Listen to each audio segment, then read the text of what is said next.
When you entrust a man with a public trust, and you know that he's human, and you don't want him to run amok, you bind him down with an oath. I know we heard talk today about someday you may see those in the uniform, in violation of their oaths, pointing the gun at you, their masters, in an unlawful way. I pray that never happens. It has happened. I want to assure you, the man in the uniform will not be I. Today, really, in many respects, our government is the one that is stepping aside the rule of law. Gun confiscation is exactly what happened during the state of emergency following Hurricane Katrina in New Orleans. The social controllers are very scared of police and military rediscovering their oath of office. I will not obey orders to impose martial law. I will not obey. They understand that throughout history, tyranny comes to your door in a uniform. We will not obey orders to conduct warrantless searches of the American people. I will not obey. Think of every instance you can think in history where republics have fallen through usurpation of power. Particularly think of the times when it has happened through the military force run amok. You can't really tell from my name, but my father lived under Stalin, and his whole family was killed by Stalin. And my mother's family escaped from North Korea, and they lost all their property and were supposed to be killed at least 3 or 4 times. So I was fortunate to be born in this great nation, and but yet I see the same signs or our country going in the direction in which my parents escaped from. U.S. troops also arrived, something far easier to do even now thanks to last year's elimination of the 1878 Posse Comitatus Act. That forbid U.S. troops from policing on American We soil. will not obey any orders to force American citizens into any form of detention camps under any pretext. I will not obey. To what degree are we anymore mindful of oaths? If we had law enforcement in America keeping their oath to do just that, we would have our constitutional republic back tomorrow. That's how powerful this movement is.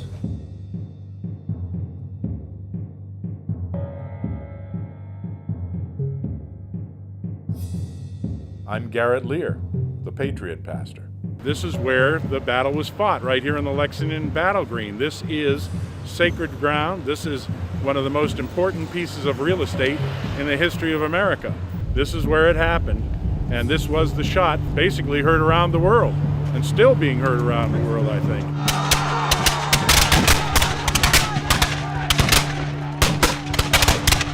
I grew up in the town of Lexington, standing on the green, playing on the green. When I was a boy growing up, my mother told me about our ancestry, and so I started to go on the village green in Lexington, but didn't pay a whole lot of attention except to the statue of John Parker. Everyone could look up to him because he wasn't white, he wasn't brown, he wasn't red, he wasn't yellow, he wasn't black, he's green, actually. So anyone could identify with him, and I said, one day when I grow up, I want to be like him. Welcome to Lexington, the cradle of American liberty.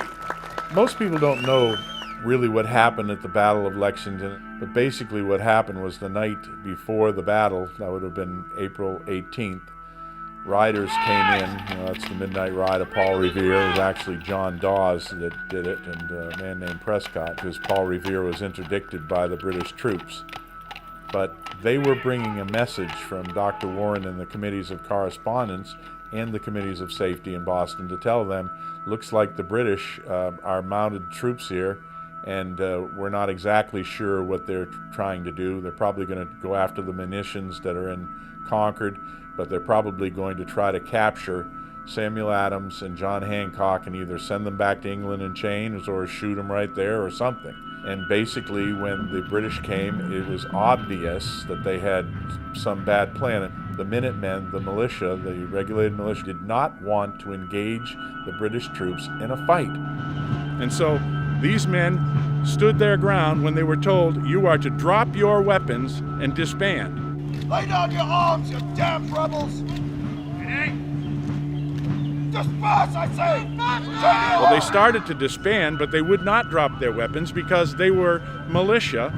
And what happened when they started to disband, they got fired on. The first shot that was fired by the British regulars. It was not fired by the Minutemen. It was not fired by the colonists. It was not fired by the people of Lexington. And we can find that in the narrative of of Jonas Clark, the pastor.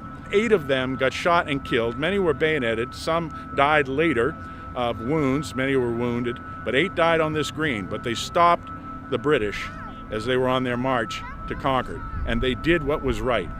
This was a principled stand for freedom, and we're doing the same thing today. We will not obey orders to disarm the American people. I will not obey. Well, today we're here on the green at Lexington, April 19th, which is the anniversary of April 19, 1775, which was the first shot and fire of the American Revolution. I'm Stuart Rhodes, the founder of Oath Keepers, which is a nonpartisan association of current serving military, police, and veterans, all of us who swore an oath to defend the Constitution. And our mission is to make sure that all of the other oath takers are oath keepers. Gun confiscation is exactly what happened during the state of emergency following Hurricane Katrina in New Orleans. U.S. troops also arrived, something far easier to do even now thanks to last year's elimination of the 1878 Posse Comitatus Act. That forbid U.S. troops from policing on American soil. We've had critics that say, well, what are you guys talking about? Of course I'm going to keep my oath. I find it offensive that you'd even suggest that a military officer or a police officer would not keep the oath. And we say, hey, we got one word for you, Katrina, okay? Look at what happened there. And so we want to make sure there are no more Katrinas. We don't want any more of that. What we're hearing is that a lot of those guys just weren't prepared for those orders and hadn't thought about it ahead of time.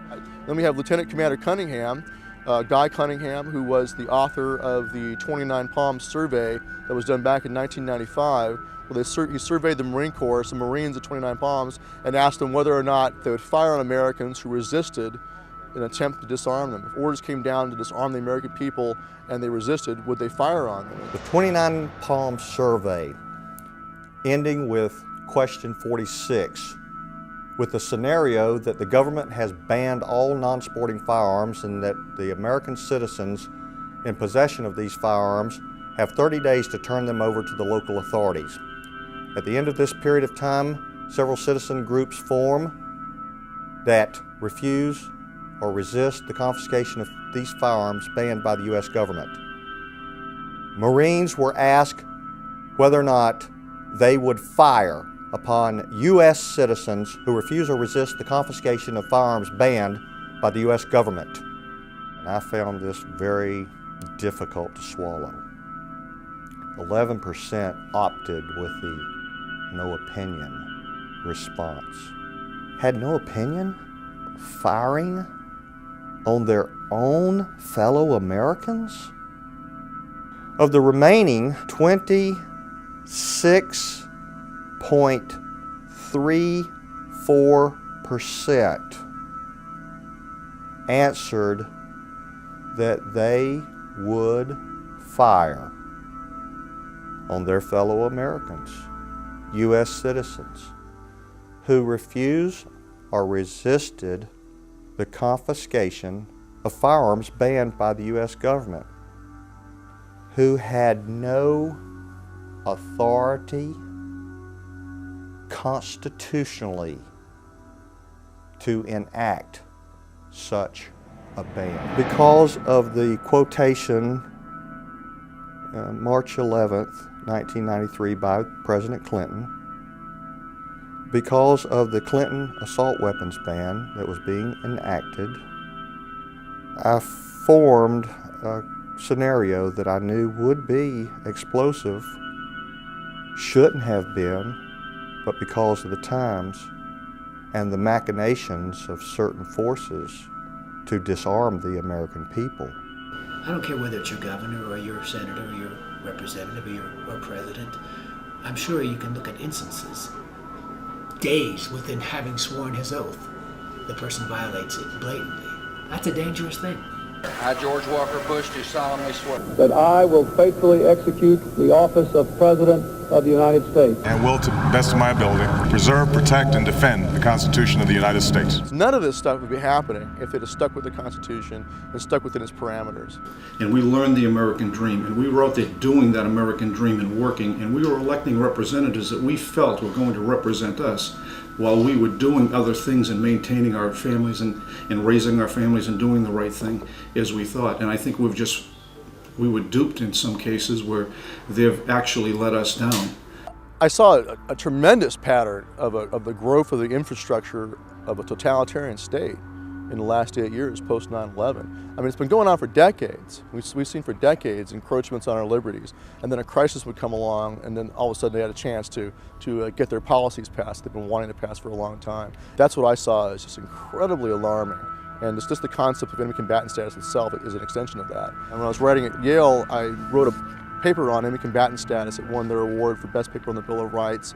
And unfortunately, when Obama was elected, he didn't repeal any of those things. And he's left that in place, which is the pattern of all presidents.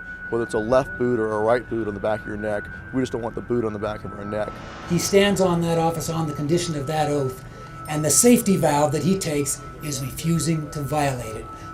When you swore an oath to defend the Constitution, you took upon yourself an individual obligation to make your own decision on the spot of where that line is and whether an order is lawful or unlawful. You have an obligation to do so, and as the Nazis found out at Nuremberg, just following orders is no excuse. 95% of the church, Christian church, supported Hitler, which is terrifying to me. And so I think we need to really wake up and not assume that our fellow citizens won't hurt us. I would say to any pastor or anyone in the military, should we have a breakdown in things in this country, stay by your Bible and stay by the Constitution. Do those things. And remember that in the history of this world, the terrible debacle, from my perspective anyway, of what happened in Nazi Germany, when the church did not stand by those innocent people, the Jewish people who were exterminated for no other reason than being Jewish. My God, how did we ever allow our government to reach such a point? What's happening to the United States is very, very sad. It's sad because we've seen it done to third world nations over and over and over again. I would like to ask that all of you just take a moment, take a deep breath, and realize the solemn nature of this occasion, because those of you who so choose will be swearing an oath. Pretty serious proposition. You'll never have anything in your life that's as valuable as your word. So just remember that. If we all do nothing more than fulfill our oath, then we can turn things around just on that alone. Because it only takes a few relatively faithful servants to diffuse a lot of mischief in times of crisis, if they merely hold to their oath. If you can't swear that oath, please mentally excuse yourself and don't participate, because I, for one, intend to honor this oath, because we're in perilous times. Not quite so perilous, or perhaps far more perilous than in 1775. Please raise your hand thusly, and when you hear me say "I," pronounce your own name. I, Larry Bailey, do solemnly swear or affirm that I will support and defend the Constitution of the United States against all enemies, foreign and domestic. That I will bear true faith and allegiance to the same. That I take this obligation freely. Without any mental reservation or purpose of evasion. Pledging my life, my fortune, and my sacred honor. So help me God. Welcome, my brothers and sisters, to our great fraternity.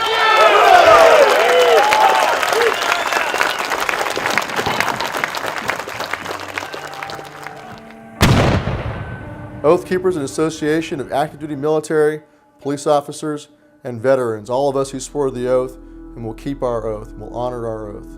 If you swore an oath to defend the Constitution, honor your oath by joining us, the Oath Keepers, and become an Oath Keeper. We're ready for their oath, sir.